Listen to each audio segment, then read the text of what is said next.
bénévole à la Maison de l'Europe des Landes. Je vais vous présenter Marjorie, qui est professeure de discipline aérienne à Seignos et qui nous explique comment elle a su faire face à la crise en faisant preuve d'innovation et de ressources. Et elle nous encourage aussi à continuer à faire du sport pour être acteur de notre santé.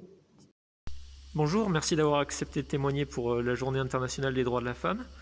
Tout d'abord, est-ce que vous pouvez vous présenter en quelques mots, parler de votre activité professionnelle un petit peu Bonjour, je suis Marjorie, j'enseigne la danse aérienne dans un studio à Seignos, donc pole dance, cerceau aérien, tissu aérien. D'accord, et ça fait combien de temps que vous pratiquez cette activité ? Ça fait à peu près environ 7 ans. Avant j'ai fait beaucoup de danse. Danse contemporaine, danse classique, j'ai fait des études au conservatoire et puis j'ai également passé mon diplôme, mon BPGEPS AG2F, fitness et musculation. Et face à la crise du Covid, donc, ça vous a impacté d'une certaine manière ou pas ? Professionnellement, clairement, puisque ça va faire presque la moitié d'une année que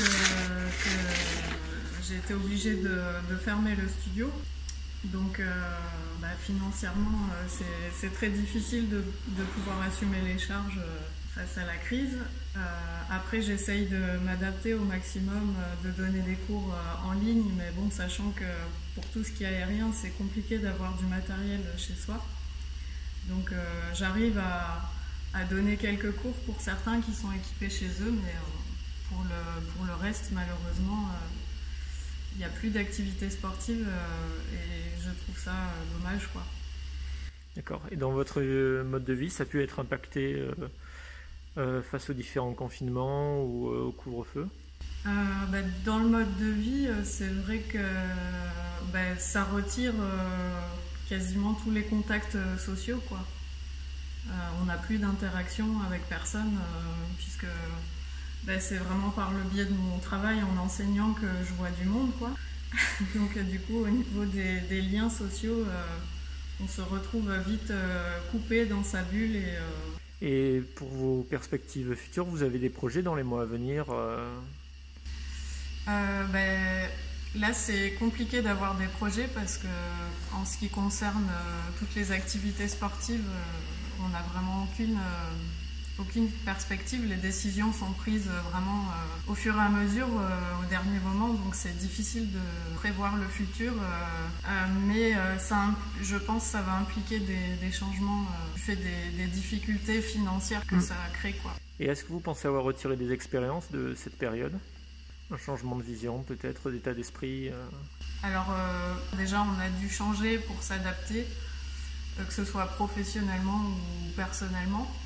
Donc du coup, c'est une période propice au changement et si on veut la voir de façon positive, c'est peut-être il y a des choses qui vont disparaître malheureusement à cause de cette crise. Donc c'est peut-être l'occasion justement d'aller vers quelque chose ou d'évoluer, quoi. D'accord. Et pour terminer, est-ce que vous pourriez nous donner 3 mots ou pensées positives, optimistes sur... Je trouve ça vraiment dommage en fait qu'on ait arrêté les activités sportives parce que je pense qu'il est hyper important en fait d'être acteur de sa santé. Si on fait attention à soi en bougeant, en ayant une activité sportive, en essayant de s'alimenter de façon saine, de bouger, de s'aérer, d'avoir une vie pas trop stressante, je pense que ça peut vraiment permettre d'être plus résistant face à ce genre d'événement qui peut arriver. Je pense qu'il est important d'être acteur de sa santé pour être plus résistant et donc avoir moins peur de ce qui peut se passer et voir chaque période, même si elle est difficile et qu'elle nous fait perdre des choses, de se dire que ça peut vraiment être une opportunité de changement. Et même si au jour d'aujourd'hui, on a l'impression que c'est difficile, c'est comme une période de deuil, on doit renoncer à certaines choses, c'est peut-être pour un mieux. Enfin, en tout cas, c'est ce qu'il faut se dire pour pouvoir continuer à être positif et à avancer, malgré tout, parce que si on arrête d'avancer, on ne vit plus et c'est là que les choses négatives se passent, quoi. Très bien. Merci beaucoup pour votre témoignage. Avec plaisir.